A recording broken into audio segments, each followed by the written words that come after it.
Hello, and welcome back to the Guitar Historian YouTube channel. Today we're going to examine a moment in rock history that might just bring the chills down your spine. It's the time that John Lennon made his presence obvious in 1994? In my opinion, it might be true. See you after the intro.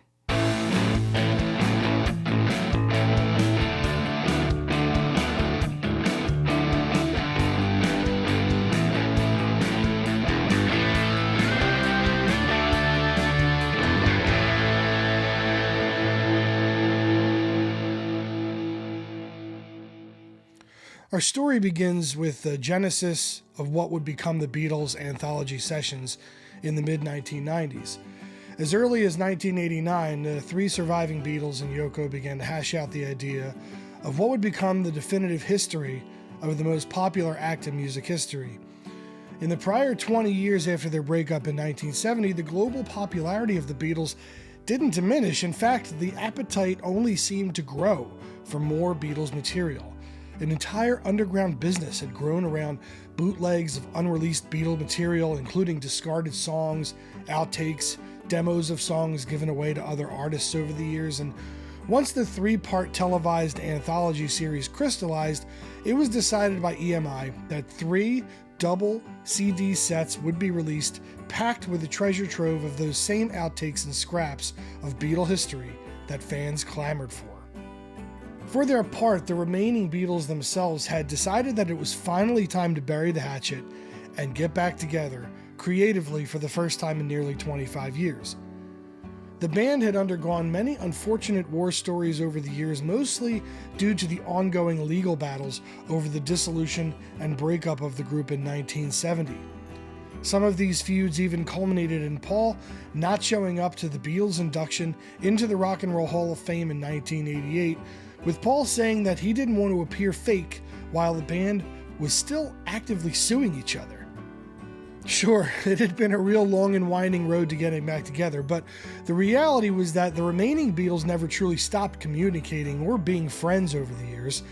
Paul was even known to be close to Yoko, Sean, and Julian Lennon as the years went by, sometimes playing the role of the cool uncle. And so, when the whispers on the wind began that a new project was in the works, Yoko stepped forward with some solid gold. Either one of 2 cassette tapes of late 70s John Lennon demos recorded by himself in the Dakota was given to Paul by Yoko in 1988, allegedly scrawled with "For Paul" by John's own hand.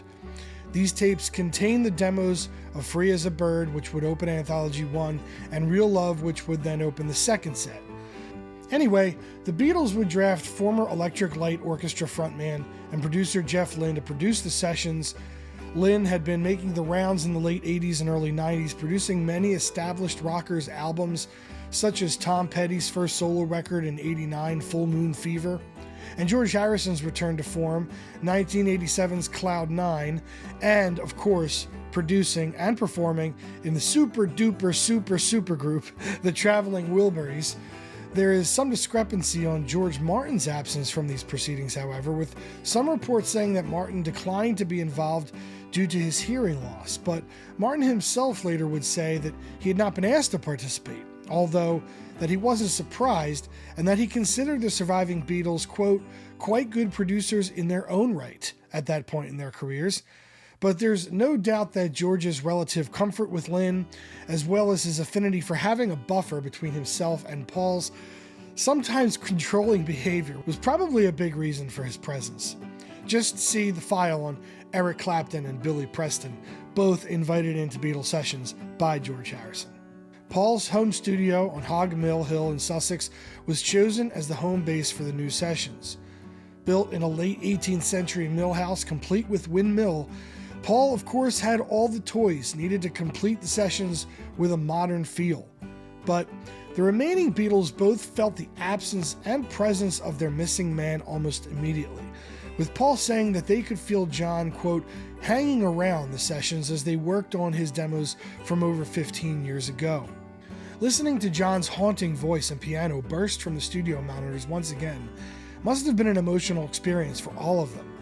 To commemorate their reunion, Paul, George, and Ringo stepped outside of the studio for an impromptu photo shoot under a tree. There's no doubt from the looks on their faces that the three men were feeling a mixture of emotions in that first photo.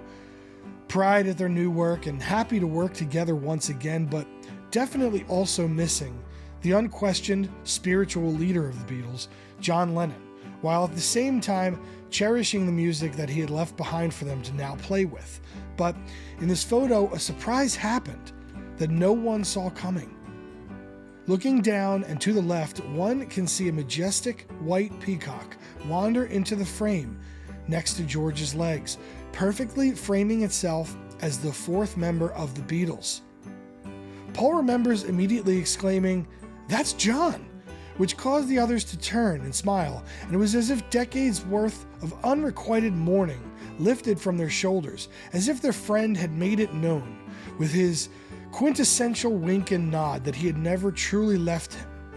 A white peacock appeared, which we all know is the color that John is most associated with for many years, starting with his all-white ensemble on the cover of the Beatles' last album, Abbey Road, and continuing for several years into the 70s. A white peacock, after John had repeatedly told friends and family, especially his young son Julian, that the appearance of a white feather would mean that he was watching over them. A white peacock, which is known to be a very unique bird, only being born 1 out of every 30,000 births as a result of leucism or albinism. And although there are peacocks in Britain that were brought over from India years ago, they are still an incredibly rare sight. Many world religions see the presence of birds to be spirits returning to our world for a short time. So who are we to question that in this moment, at this exact time, when the surviving Beatles finally put their differences aside to work together again, that John didn't decide to drop in for a visit on the wings of a white peacock, a type of bird that is known for its quirky nature. Let me read an excerpt I found describing the male peacock's personality. Style: confident, warm, and friendly. Face: expressive and animated. Voice: strong and colorful. Body language: lots of dramatic and sweeping gestures. Clothes: flamboyant, colorful, fashionable, designer labels, wears look at me jewelry. Life view: everything's coming up roses. Attitude: easygoing. Peacocks seem to have all the time in the world and can talk the leg off of a chair. Sayings: today is the first day of the rest of your life. Known as the actor, the dramatist, the entertainer, peacocks are confident and friendly. In conflicts, they're noisy and dramatic. This bird type is more bark than bite. Under stress, peacocks become apologetic, friendly, and even manipulative. "I was only joking" is a common statement. However, peacocks love to solve problems, which is a positive character trait. Likely, the conversation will end in a peacock saying, "Let's forget it and all be friends." There are so many personality traits that John shares with peacocks. It wouldn't surprise me one bit that he would have been reincarnated as one. It's hard for me to call this story spooky. It seems like the wrong word because it almost seems to validate our hope that there is life after death. But I'll leave it to you, dear viewer, to follow your own beliefs about whether this was truly John Lennon making his presence felt.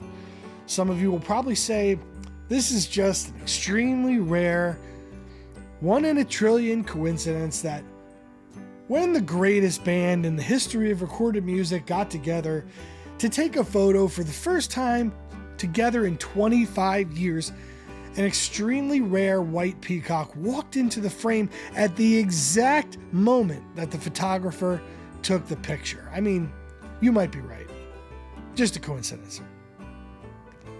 Spooky indeed. Let me know all your thoughts about all this stuff down in the comments, and I appreciate you guys hanging out with me for a little bit. And thanks again for stopping by the Guitar Historian YouTube channel. We'll see you next time.